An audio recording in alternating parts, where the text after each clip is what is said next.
যাচ্ছে বাইরে।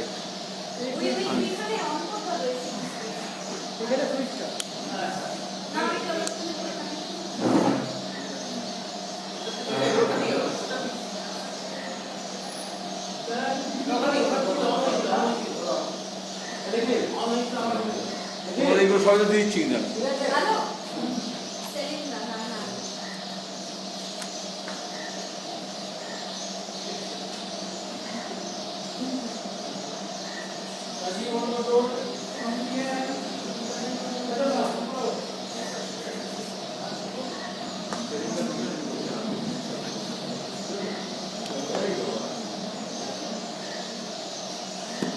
হয়েছে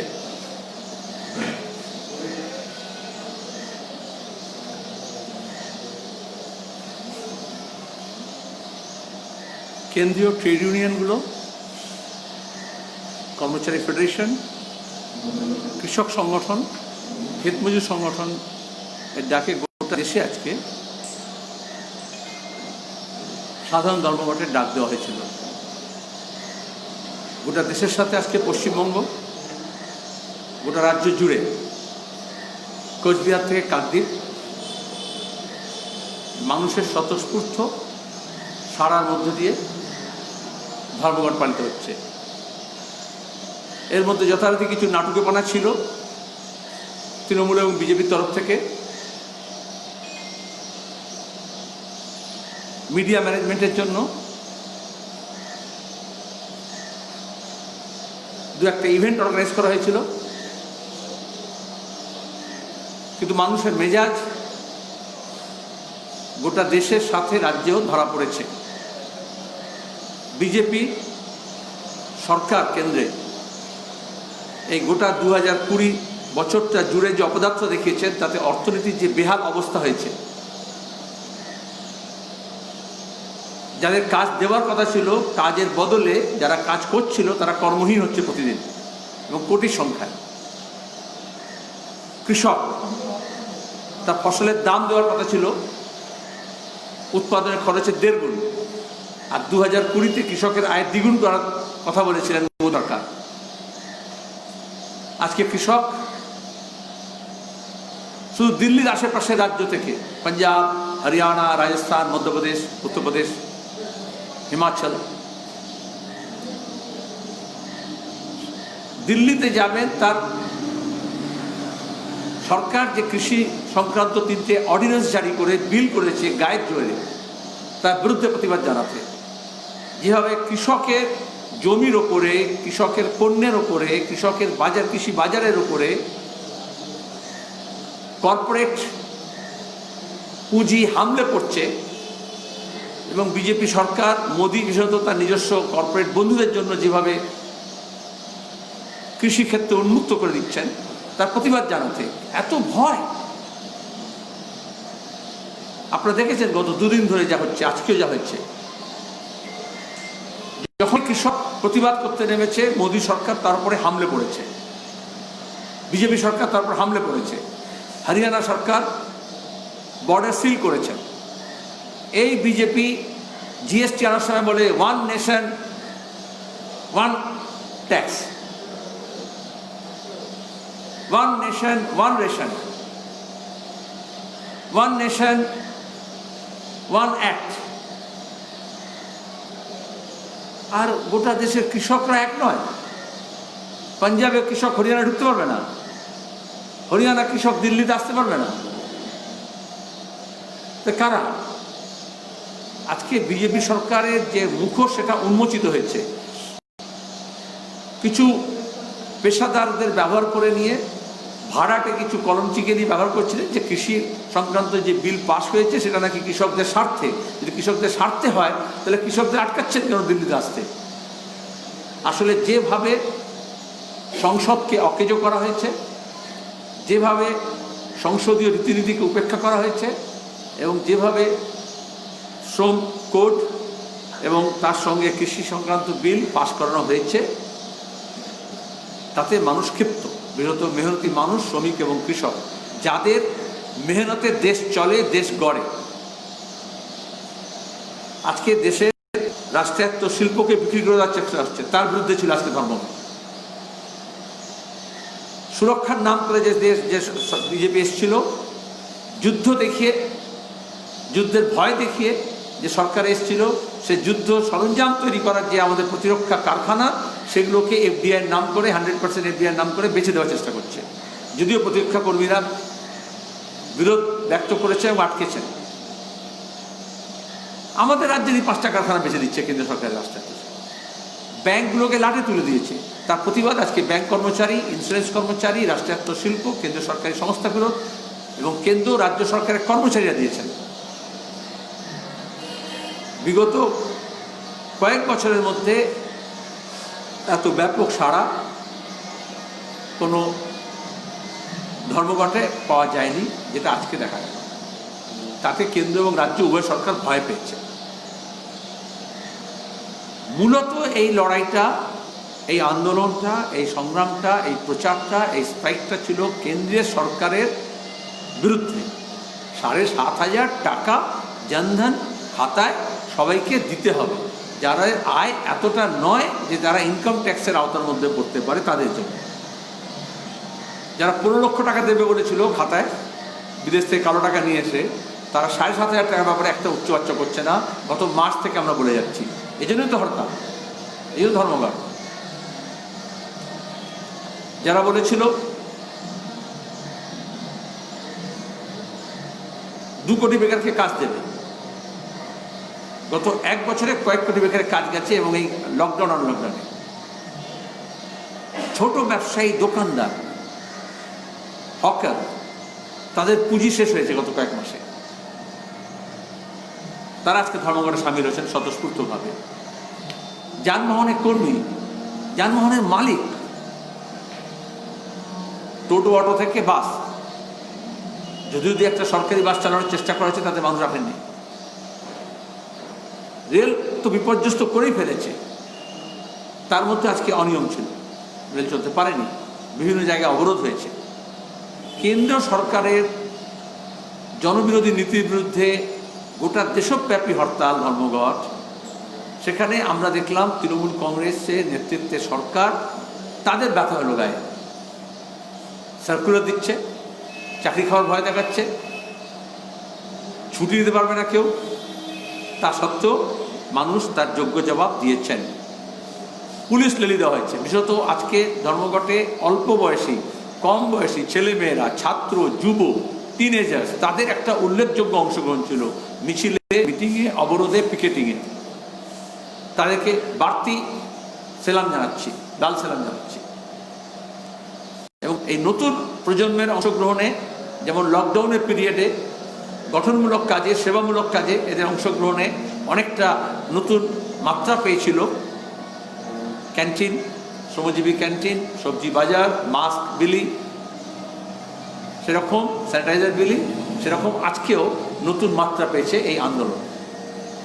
বেশ কয়েকটি জায়গায় একেবারে উত্তরবঙ্গ থেকে দক্ষিণবঙ্গ পর্যন্ত পুলিশ লাঠিচার্জ করেছে, ধস্তাধস্তি করেছে, ধর্মঘটীদের হটিয়ে দেওয়ার চেষ্টা করেছে, মিছিল ভাঙতে চেষ্টা করেছে। কিন্তু মানুষের মেজাজে টের পেয়েছে রাজ্যের সরকারও, পুলিশও। কোথাও আন্দোলনকারীরা দমে যায়নি। এই মেজাজ নতুন ফেজের আন্দোলনের সূত্রপাত ঘটাবে। মানুষ তার যে দাবি সে আদায় করে ছাড়বে। এবং কেন্দ্র সরকারের কাছে যে দাবিগুলো ছিল, তার সঙ্গে রাজ্যের যে দাবি, জেলার যে দাবি, অঞ্চলের যে দাবি, সেই দাবিগুলো নিয়ে আরও জোরদার আন্দোলন হবে। এবং একটা বড় মঞ্চ গড়ে উঠেছে। এ শুধু বামপন্থী ট্রেড ইউনিয়ন নয়, আরএসএস অ্যাফিলিয়েটেড অর্গানাইজেশনসগুলো বাদ দিয়ে গোটা দেশে বাকি সবাই এই ধর্মঘটকে সমর্থন করেছেন, অংশগ্রহণ করেছেন। কেন্দ্রীয় ট্রেড ইউনিয়নগুলোর মধ্যে একমাত্র আরএসএস পরিচালিত বিএমএস ছাড়া বাকি সমস্ত কেন্দ্রীয় ট্রেড ইউনিয়ন তারা এই ধর্মঘটে ডাক দিয়েছিলেন। কৃষক সংগঠনগুলোর মধ্যেও তাই। আরএসএস এর প্রত্যক্ষ এবং পরোক্ষভাবে নিয়ন্ত্রণ করে এমন কৃষক সংগঠনগুলো বাদ দিয়ে বাকি সবাই এই ধর্মঘটে অংশগ্রহণ করেছেন। আমাদের রাজ্যে আমরা দেখলাম আরএসএস থেকেও বেশি, মায়ের থেকে মাসির দরদ বেশি। তৃণমূল কংগ্রেস কোথাও কোথাও তাদের গুন্ডা লেগে দেওয়ার চেষ্টা করেছে। এবং মানুষ সেটা দেখছেন। আপনাদের কোনো প্রশ্ন থাকলে। এর আগেও নবান্ন অভিযান যেদিনকে ছিল ছাত্র যুবদের, সেদিনকেও দেখা গেছিল যে বিজেপি একটা আলাদা কর্মসূচি করেছিলেন। আজও দেখা গেল ধর্মঘটের দিন সকাল থেকে যখন ধর্মঘটের খবর দেখানো হচ্ছে, বিজেপির তরফ থেকে কৈলাস বিজয়বর্গীয়রা গেলেন এবং ব্রিজ হচ্ছে না, যদিও পুলিশের পারমিশন ছিল না, আগাম কোনো শিডিউল ছিল না, হঠাৎ করে তারাতলা মোড়ে ধস্তাধস্তি হলো এবং পুলিশ গ্রেফতার করলেন, লাঠিচার্জ হলো, মাথা ফাটানো হলো। কি বলবে? এটাই তো উদ্দেশ্য। গোটা দেশব্যাপী ধর্মঘট হচ্ছে বিজেপি সরকারের জনবিরোধী নীতির বিরুদ্ধে। রাজ্যে স্বতঃস্ফূর্ত সমর্থন নিয়ে ধর্মঘট পালন হচ্ছে। সেখানে এই কি বললে যেন, ইন্দোর থেকে কে বর্গি এসছে, তো বর্গিদের তো কাজ এটাই। তারা বর্গি হামলা করার চেষ্টা করলো। কারণ এই যে তুমি আমার এখানে আমি বেকারদের কাজের কথা বললাম, আমি 7,500 টাকা খাতায় দেওয়ার কথা বললাম, সবাইকে বিনামূল্যে রেশনের দাবি, তার সঙ্গে শ্রমজীবী আইন যা করেছে, কোর্ট নাম করে সেটা বাতিল করা, সংশোধন যা করেছে, 12 ঘন্টার শিফট করছে 8 ঘন্টার বদলে, রাষ্ট্রায়ত্ত শিল্পকে বিক্রি করে দিচ্ছে, সেটাকে বন্ধ করা, আরও বেশি রাষ্ট্র বিনিয়োগ করা এবং অত্যাবশ্যকীয় পণ্য আইন সহ 3টে কৃষি বিল যেটা কৃষি সংক্রান্ত সেটাকে বাতিল করা আইন। সেখানে হঠাৎ করে বর্গি ঢুকে গেল। তাও এটাকে বলে ইভেন্ট ম্যানেজমেন্ট, এটাকে বলে হেডলাইন ম্যানেজমেন্ট। এই জন্যই ইউপি বিহার থেকে বিজেপি এবং তৃণমূল ভাড়া করা বুদ্ধি নিয়ে আসছে বা বুদ্ধি ঢেকি নিয়ে আসছে, যাতে মানুষের দাবি, মানুষের কথা, বাংলার মানুষের হৃদয় স্পন্দন যাতে মিডিয়াতে না আসে। তার বদলে কিছু বর্গী তার চেহারা যাতে চলে আসে। মাঝেরহাট ব্রিজ সম্পূর্ণ করতে হবে, গত 2-2.5 বছর ধরে ভুগছে মানুষ। তাহলে ডালখোলা ব্রিজ যেটা ফ্লাইওভার উত্তরের সঙ্গে দক্ষিণের কমপ্লিট করার কথা, ন্যাশনাল হাইওয়ে অথরিটি, সেন্ট্রাল গভর্নমেন্টের প্রজেক্ট, 2 বছর আগে কমপ্লিট করার কথা, এখনো কমপ্লিট কেন হলো না? এটাই তো তামাশা। তাহলে তৃণমূলের আমলে রাজ্যে ব্রিজগুলো চওড়া হওয়ার বদলে, প্রশস্ত হওয়ার বদলে, মজবুত হওয়ার বদলে খাটো করা হচ্ছে, ছোট করা হচ্ছে, প্রশস্তটা কম করা হচ্ছে, পাঁচিল দিয়ে ঘিরে দেওয়া হচ্ছে, যেখানে 2 লেনে গাড়ি যেখানে 1 লেন গাড়ি যাচ্ছে, এবং বেশিরভাগ ব্রিজে লিখে দেওয়া হচ্ছে ব্রিজ দুর্বল, সাবধানে যাবেন। যে কোনো জেলায় যেন আপনি ব্রিজেটাই লেখা থাকবে। কেন্দ্র সরকার এই তামাশা না করে অন্তত কলকাতার চারদিকে যতগুলো রেল ব্রিজ আছে সেই রেল ব্রিজগুলোকে মজবুত করছে না কেন? গত 7 বছরে একটা কেন করেনি? যেমন লালু যাদব রেলমন্ত্রী, ইউপি 1কে যখন আমরা সমর্থন করছি, তখন এই রেল ব্রিজগুলো স্ট্রেনথেন করা হয়েছিল পরিকল্পনা করে। তারপরে গত 14 থেকে এখন পর্যন্ত কোনো রেল ব্রিজে কোনো হাত পড়েনি। এরা তো করবে না, কিন্তু তামাশা করবে। আর তাতেই তুমি সুযোগ পেয়েছো আমাকে এই প্রশ্নটা করার, যে মূল যে বিষয় তার থেকে সরে যাওয়া। এটা শুধু বিজেপি করছে তা নয়, তৃণমূলও করেছে। আজকে দফায় 3টে প্রেস কনফারেন্স হয়েছে, একটা সরকারি খরচা হয়েছে, 2টো দলের খরচা হয়েছে।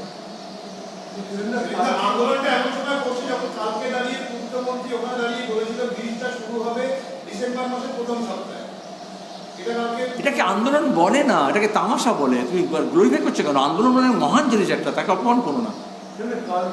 কালকে দিল্লিতে আন্দোলন হচ্ছে কৃষকদের, কালকে দিল্লিতে কৃষকদের আন্দোলন হচ্ছে, এখানেও বিভিন্ন জায়গায় অবরোধ এতে কৃষকদের যে দাবি দেওয়া সেই নিয়ে কালকে 27 তারিখের যে প্রোগ্রাম, সেই নিয়ে এখানে যখন ছাড়া হবে, লাখ লাখ কৃষক গোটা দেশে তাদের দাবি নিয়ে দিল্লি যাওয়ার কথা, কিন্তু এখন যেহেতু এই লকডাউন আনলকডাউন, রেল বিপর্যস্ত গোটা দেশের, সেজন্য শুধুমাত্র দিল্লি এবং তার আশেপাশেরই কয়েক লক্ষ কৃষক তারা যাবে। বাকি গোটা দেশে এই আজকে ধর্মঘটকে যেমন সমর্থন করা হচ্ছে, আজকে এই জন্য গ্রাম বাংলায় এত, আগে শিল্পাঞ্চলে হতো ধর্মঘট, আজকে গ্রাম বাংলায় হাট বসেনি, বাজার বসেনি, দোকান খোলেনি, ব্যাংকে ব্রাঞ্চগুলো কাজ করতে পারেনি, পুলিশ দিয়ে ব্যাংক অফিসে জোর করলেও। এটাই তো কৃষকের দাবি সামনে আসছে। এবং আমি আপনাদের কাছে অনুরোধ করব, যেখানে প্রতিদিন এই ধরনের মুখ্যমন্ত্রী আর প্রধানমন্ত্রীর উবাচ শোনানো হয়, সেখানে অন্তত কৃষকের দাবি শ্রমিকের দাবি, বেকার ছেলে মেয়েদের কাজের দাবি, ছাত্রদের দাবি, শিক্ষার দাবি, সেটা যাতে স্থান পায়। আর সেটুকু স্থান দিতে রাজি নয় বলে বিজেপি এবং তৃণমূল এটা গট আপ গেম আজকে যেটা হয়েছে।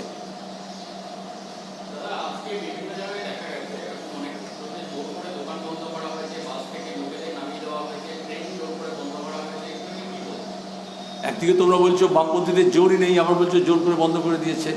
তাহলে আগে স্বীকার করতে হবে যে বামপন্থীদের জোর আছে বা জোর বেড়েছে। টেলিভিশন চ্যানেল দেখলে তো দেখা যায় হাফ বিজেপি হাফ তৃণমূল ভাড়া নিয়েছে।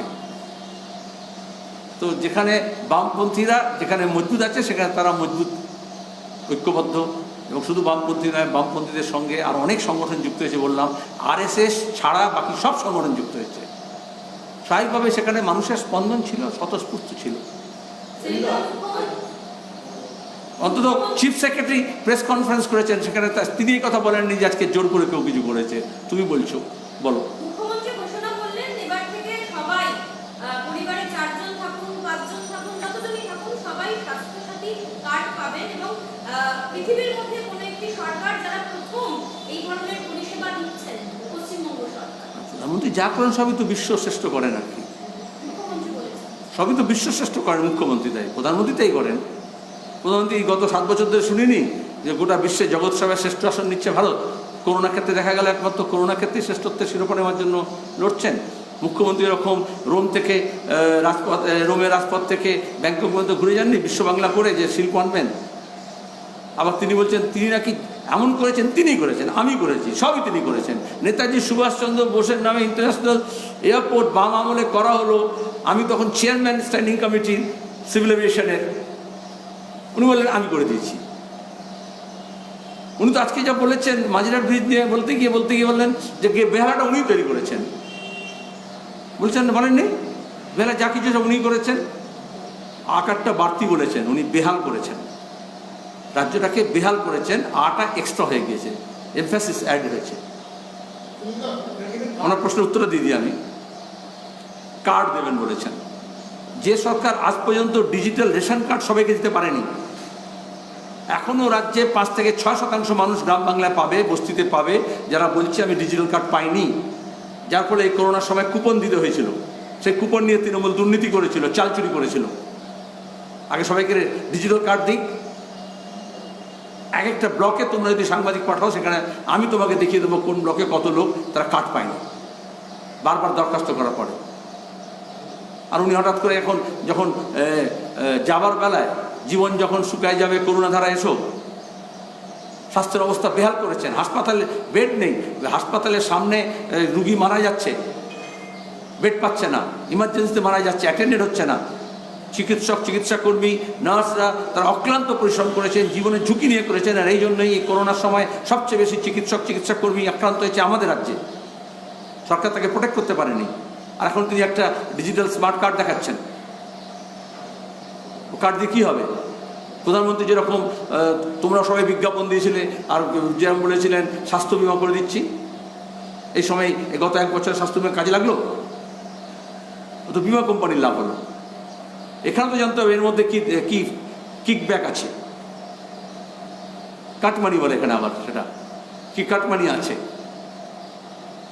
ও ত্রিফলা থেকে এসব যা হাতি সাথী যা করেছেন, হাতি বিনা সাথী, তাতে সবেতেই তার কাটমানি আছে।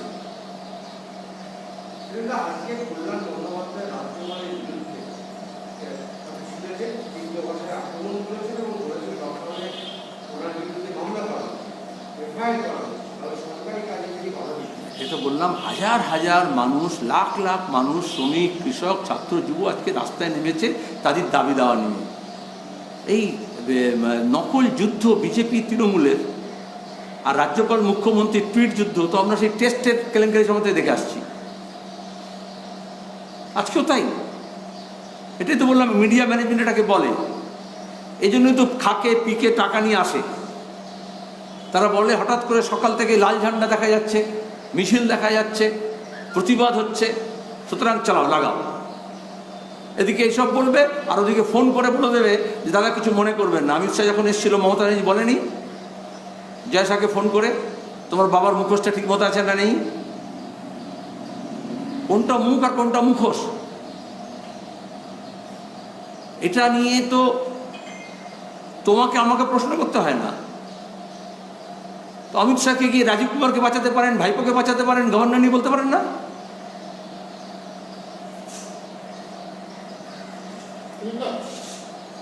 आज एक तरफ भारत बंद था जहाँ हमने देखा कि सुबह से वाम मोर्चा और कांग्रेस ने रैली निकाला, दूसरी तरफ नागेरहाट में बीजेपी का प्रदर्शन, क्या करें?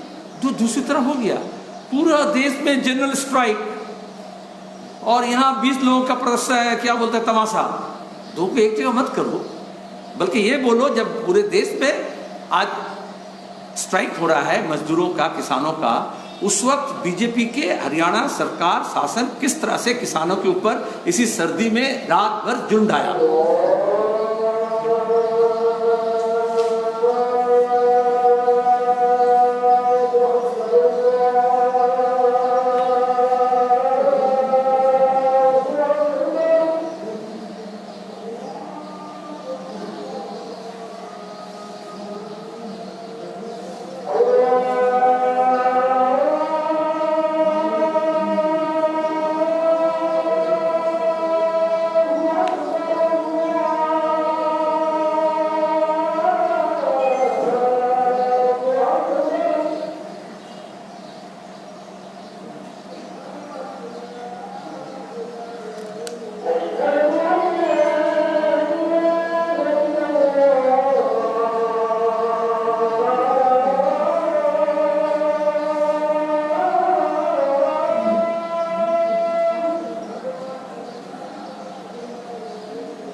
আর কারো প্রশ্ন আছে? তাহলে একটা প্রশ্ন আমি জাম্প করে গেছি, সেটা আমি বলে দিচ্ছি।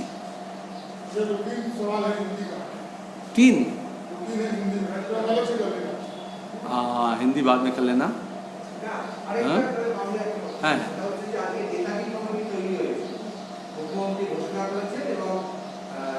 কি হয়েছে? নেতাজি কমিটি তৈরি করেছে। মুখ্যমন্ত্রী বলেনি তো নেতাজি তৈরি করেছি আমি। হ্যাঁ বলো। নেতাজি সুভাষচন্দ্র বসুর 125তম জন্মবার্ষিকী হবে। সবসময় আমাদের রাজ্যে, আমি অন্তত আমি ছাত্রাবস্থা থেকে দেখেছি, রবীন্দ্র জয়ন্ত শতবার্ষিকী থেকে আরম্ভ করে 125তম গান্ধী শতবার্ষিকী, গান্ধী শতবার্ষিকী, এবং এইভাবেই সবারই মনীষীদের। আর নেতাজি সুভাষচন্দ্র বসুর একটা আলাদা ভূমিকা আছে স্বাধীনতা আন্দোলনে।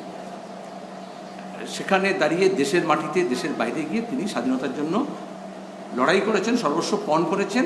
এবং আজকে যারা এইরকম এই চিটফান্ডের টাকায় যারা রাজনীতি করে, নারদা সারদা বাঁচার জন্য গিয়ে কি বলে, উনি কি বলেছেন কালকে, যে অমিত শাহের কাছে গিয়ে পায়ে পড়ে, তাই তো?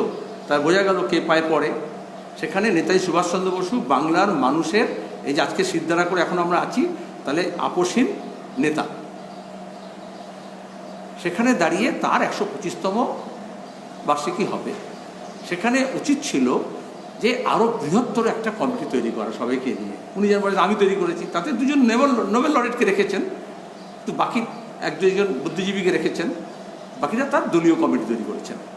এর আগে লিস্ট করে দেখো, তোমাদের আর্কাইভসে থাকতে পারে, যখন বামফ্রন্টের সময় এই ধরনের, যখন শতবর্ষ 125তম 150তম পালন করা হয়েছে, তখন সেই কমিটির ফরম্যাট কী ছিল এবং সেখানে কাদেরকে রাখা হয়েছিল, কেমন করে সবাইকে জড়াতে হয়, নিয়ে করতে হয়।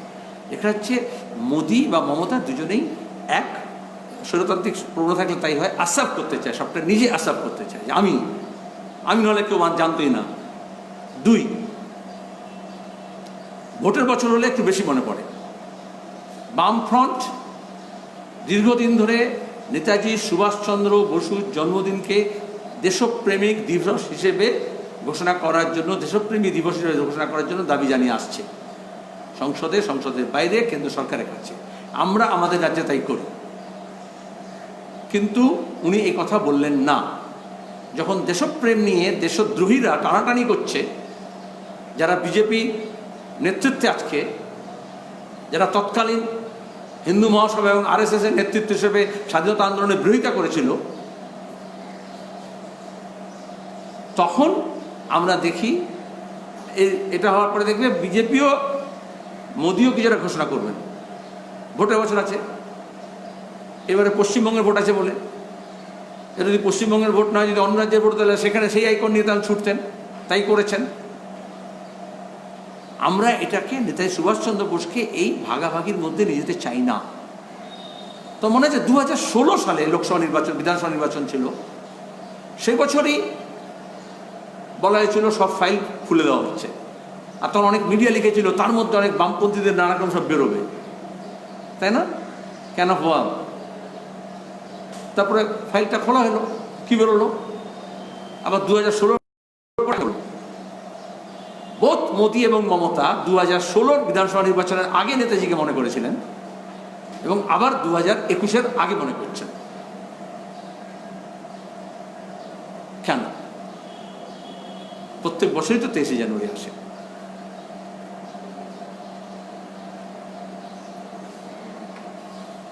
ধন্যবাদ।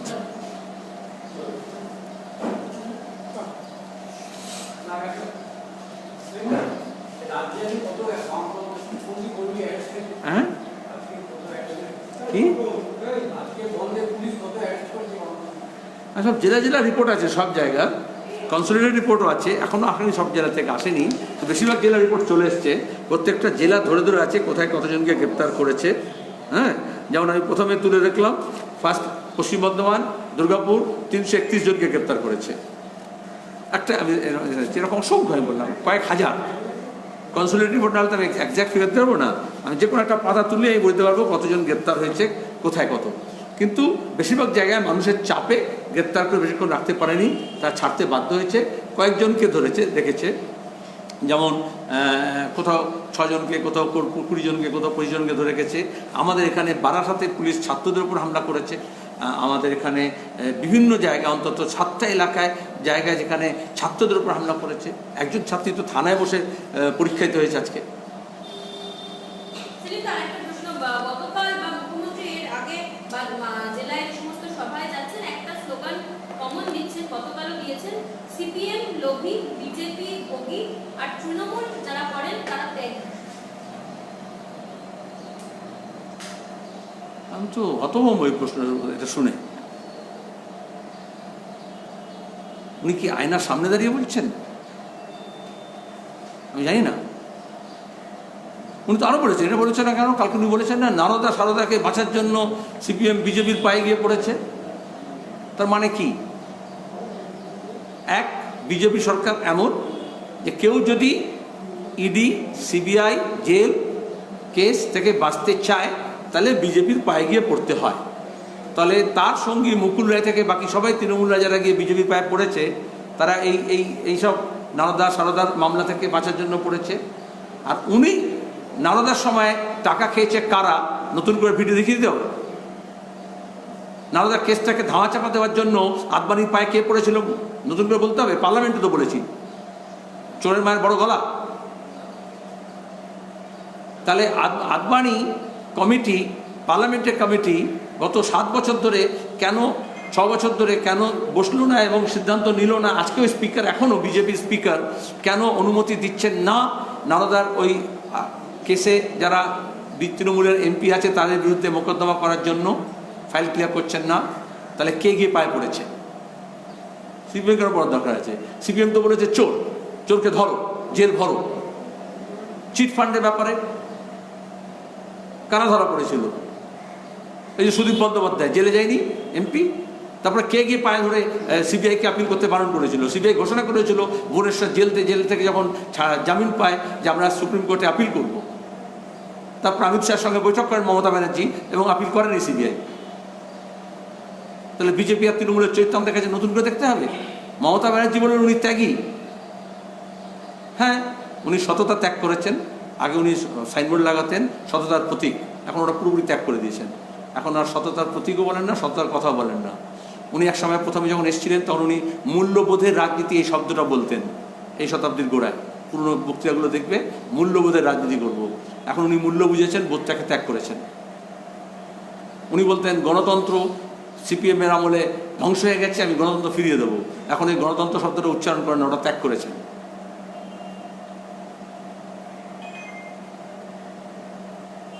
আর সিপিএমে যদি লোভী হতো উনি এই রাজপথে দাঁড়িয়ে বলেছিলেন এই রাস্তা জুড়ে এখান থেকে এখানে সিপিএমের এই সম্পদ, এই অফিস সব দেখব। দেখেছেন কটা কমিশন তৈরি করেছিলেন? কোন কমিশনে কি রিপোর্ট এসছে? চ্যালেঞ্জ করে তো বলছি। আজও দাঁড়িয়ে যদি সিবিআইডিকে ভয় পান, তার ভাইপো ভয় পায়, কারণ কয়লা মাফিয়ার টাকা, গরু পাচারের টাকা, চন্দন কাঠের পাচারের টাকা, বালি খাদানের টাকা, তোলাবাজির টাকা, টেট কেলেঙ্কারির টাকা, নোট বদলের টাকা কারা খেয়েছে? এবং বিজেপি এই জন্যই করবে না, কারণ তারা তার শেয়ার চাইছে। হোম মিনিস্টার হিসেবে এখানে এসে বলছেন ওই কয়লা মাফিয়ার কথা, তো তার তো সিআইএসএফ আছে। সিআইএসএফ থাকতে, অমিত শাহের সিআইএসএফ থাকতে কি করে কয়লা খাদান থেকে কয়লা পাচার হয় বেআইনি? তা তিনি ভাগ চেয়েছেন, পরিষ্কার কথা, ভাগ চেয়েছেন, লিখে রাখো।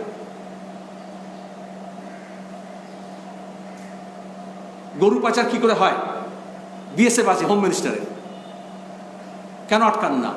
রাজনাথ সিং, অমিত শাহ কি চাইছেন? পরিষ্কার কথা, মমতার ভাইপো যদি পায় তাহলে মোদির ভাইপোকে দিতে হবে। আর এই জন্য মমতা ব্যানার্জি জয়শাকে ফোন করেন।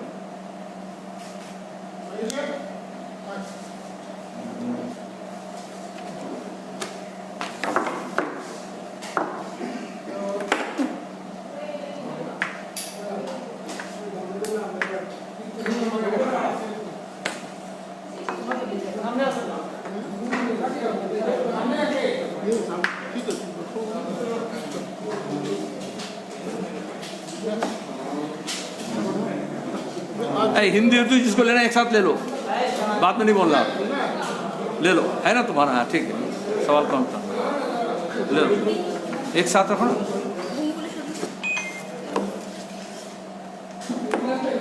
এই অরিতা এটা দিতে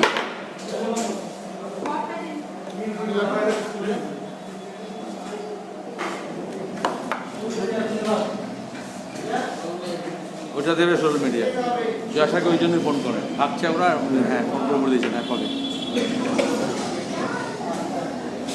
এনে না অরিতা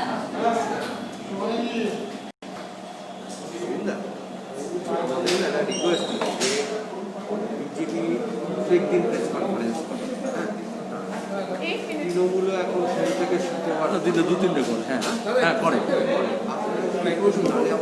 রেগুলার আলোচনা করবো, ঠিক করবো আমরা কয়েকজনকে মিলিয়ে, হ্যাঁ জেলায় জেলায় ঘুরছি তো আমরা, ঠিক আছে আমরা করবো, ঠিক আছে। আমাদের একটা জিনিস তো বলার কথাও আছে, ইলেকশনটা এগিয়ে আসছে, আমরা শিডিউল যদি না পাই আমাদের বলা হবে যে আমরা খবর দেখাই না, কিন্তু ইনফরমেশনটা তো পেতে হবে। এবার আপনি বলতে পারেন যে রিপোর্টার তাদের উচিত সবসময় দাদা তাই হচ্ছে যে তোমরা কালেক্ট করে দিতে, এখন আমাদের দিতে হবে, ঠিক আছে এখন নিয়ম তাই হয়ে গেছে। এবার ঠিক আছে, আমরা ডিসেম্বর মাস থেকে এটা করবো। মানে আপনারা যখন জেলায় যাচ্ছেন সেই সমস্ত কিছু এই ইনফরমেশন ইলেকশনের আগে ভীষণ উল্টো করি না আর কি, বলি না, না পেলে খুব মুশকিল। ঠিক আছে জানো সেশনটা পেলাম, উইল একটা পন অন দ্যাট, হ্যাঁ এই ডিসেম্বর মাস থেকে। হ্যাঁ এভরিডে প্রেস কনফারেন্স না এভরিডে হবে না তো, আমরা শিডিউল করবো, এক আমাদের শিডিউল পাওয়া, আমাদের লিডার্সদের শিডিউল পাওয়া, কে কোথায় যাচ্ছে প্রোগ্রাম, আর press conference on regular basis, okay. তাতে কি আপনি ধরুন জেলায় গেলেন, আমি জানি আপনি কোচবিহারে আছেন, এবার একটা ঘটনা ঘটলো, আমি আমার কোচবিহারকে করেসপন্ডেন্টকে বলে দিতে পারি যে সিলিন্ডার থেকে এটা এই তো সুজন যেমন পৌঁছে গেল ওখানে, যেই লঞ্চ ডুবলো প্রথমেই তো বাস ডুবার পরে প্রথমে সুজন পৌঁছলো ওখানে, হ্যাঁ ঠিক আছে, ঠিক জানা থাকবে। सुनीता, आज नवान में मुख्यमंत्री ममता बनर्जी ने स्वास्थ्य साथी कार्ड का लॉन्च किया। आज आप जनरल स्ट्राइक के बारे में बोलो, इसलिए मैं प्रेस कॉन्फ्रेंस बुलाया हूँ, मैं बीजेपी या तृणमूल के लिए नहीं बुलाया हूँ। आज मजदूर किसान को लेकर के दिल्ली से पंजाब से लेकर के यहाँ तक जो कुछ भी हो रहा है उस बारे में जो भी सवाल बोलो मैं जवाब दूंगा। बनर्जी ने कहा है कि फिर ममता बनर्जी और आरएसएस स्ट्राइक के विरोध में थे। तो बंगाल में बंद किस तरह से रहा? लोगों का ये कहना है कि जोर जबरदस्ती जो है वो बंद कराई गई दुकानें, लोगों को सवाल पैदा नहीं होता है, आप कलकत्ते में हो, आप कितना फोटो दिखा पाओगे जोर जबरदस्ती का। एक तरफ आप कहते हो कि सीपीएम का जोर है नहीं, वामपंथी का जोर है नहीं, लाल झंडे का ताकत है नहीं, और दूसरी तरफ बोलते हो कि लाल झंडा अपने ताकत के बल में स्ट्राइक कर दिया। देखो इतने करोड़ लोगों के बीच में प्रचार करना, पिछले 2 महीने से जो प्रचार हो रहा था, जो जुलूस मीटिंग हो रहा था, लाखों के लोग जो उतरे, वो कहाँ से आए? जोर जबरदस्ती करके आए? कोई लालच से आए? क्योंकि ये किसान का सवाल था, उनका अनाज का कीमत का सवाल था, महंगाई के विरोध का सवाल था, बेरोजगार को नौकरी का सवाल था, और मजदूरों का अपना सवाल था, कल कारखाना बचाने का सवाल था, और कोरोना के परेशानी जो लोग हैं परेशान के सबब में उनको कम से कम महीने में 7,500 रुपया उनके खाते में आना चाहिए, ये मांग था। इसलिए ये लोगों का सवाल था, छोटे व्यापारी दुकानदार सबका पूंजी खत्म हो गया पिछले 7-8 महीने में, इसलिए लोग स्पॉन्टेनियसली वो जितना हमारा ताकत है उससे ज़्यादा बढ़ करके समर्थन मिला है, और इसको आप नकार नहीं सकते, और यही कारण है इसलिए बीजेपी तृणमूल को तमाशा करना पड़ रहा था। वरना आप देखो लाखों लोग जो पंजाब से चल के हरियाणा होकर के दिल्ली पहुंचने की कूच लगा रहे हैं किसान, उसको क्या कोई जोर जबरदस्ती ले आ रहा है? बल्कि हुकूमत जोर जबरदस्ती कर रही है कि उसको ना करे। यहाँ पे बंगाल में तृणमूल की पुलिस मोदी सरकार की दलाली करने के लिए वो यहाँ पे स्ट्राइक नहीं हो, इसके लिए जुर्म ढाए और नौजवान और विद्यार्थियों के ऊपर। वहाँ पे हरियाणा में खट्टर की हुकूमत और पुलिस जुर्म ढा रहे हैं किसान के ऊपर, तो जोर हुकूमत कर रही है, क्योंकि ये हुकूमत के खिलाफ है ये आवाज़, और ये अवाम की सवाल पे है, इसलिए अवामी ताकत में एक इत्तेहाद पैदा हो रहा है। जो लोग पहले कभी बंद को सपोर्ट नहीं किए थे, स्ट्राइक का सपोर्ट नहीं किए थे, आज लेफ्ट के सिविल यूनियन नहीं, आरएसएस और आरएसएस एफिलिएटेड ऑर्गेनाइजेशन के बाद बाकी सब लोग इस स्ट्राइक में इसलिए शामिल हुए, एक बड़ा मुत्तहिद ताकत बन रहा है। बंद में कांग्रेस और वाम मोर्चा एक साथ थी, जिसको लेकर तृणमूल कांग्रेस की ओर से बोला जा रहा है कि चुनाव करीब है। आप तृणमूल के अलावा और कुछ है तो आप सवाल पूछ लो। की लड़ाई लड़ रही है वाम मोर्चा। आप दो पार्टी का नाम बोल के तीसरा पार्टी जुड़ा। If you please, if you can ask a question independent of BJP and Trinamool, if you have in your vocabulary, you please ask. तो ये अगर वो दो पार्टी का सुपारी छोड़ के आप अगर कोई सवाल कर सकते हो तो आप मोर्चा पर कोई सवाल करो। उठा रहा तो आप उसका कोई जवाब सवाल करो ना, तो उससे सवाल करना चाहिए। वही तो ना ना, नाम बोलते हैं। इलेक्शन से पहले लेफ्ट और सुन लो। कांग्रेस के बारे में कहा जा रहा है कि इलेक्शन से पहले इनको एक ताकत मिलेगी अनाज का बंद कामयाब हो। इलेक्शन अलग है, ये लड़ाई अलग है। ये सितंबर महीने में ऑल इंडिया कन्वेंशन करके तमाम ट्रेड यूनियन, किसान संगठन इसका कॉल दिए थे। आज चुनाव बंगाल में हो रहा है या आसाम में होगा या केरल में होगा, लेकिन ये तो ऑल इंडिया स्ट्राइक था। तो पंजाब में तो चुनाव नहीं है, तो ये बेवकूफ़ी का सवाल कौन दिमाग में डालता है पता नहीं है। तो पूरा ऑल इंडिया स्ट्राइक जब हो रहा है, जब पंजाब से लाखों किसान दिल्ली में जा रहे हैं, तो कौन सा चुनाव के लिए? बंगाल के चुनाव के लिए। ये जो ढांचा वाला जो हैंड आउट दिया हुआ कि सवाल होता है ना, उससे अलग उठ के बना पड़ेगा ये सवाल। जब फिर कल पूछा वोट का, फिर वोट के लिए फिर कांग्रेस और लेफ्ट बैठ के बात करेगी, चर्चा होगा, फिर एक साथ लड़ेंगे, अलग लड़ेंगे, कैसे लड़ेंगे वो बातचीत होगा। लेकिन आज जो ऑल इंडिया स्ट्राइक है, this is independent of election, this is on the issue of बेरोजगारी, महंगाई, जिसके शिकार आप भी हो, मैं भी। आज के बंद से ही रिलेटेड सवाल है कि बंद में कांग्रेस वाम मोर्चा एक साथ है, जिसको लेकर बताया जा रहा है कि दोनों पार्टियां अस्तित्व की लड़ाई लड़ रही हैं, इसलिए बंद एक हम साथ आपके अस्तित्व की लड़ाई लड़ रहे हैं। मीडिया से, एंकर से लेके एडिटर तक छटनी हुआ है। आईटी सेक्टर में छटनी हो रहा है। कई मीडिया हाउस बंद कर दिया, आउटलुक जैसे मैगजीन छापना बंद कर दिया है, ऑनलाइन होगा, ऐसे कई होगा।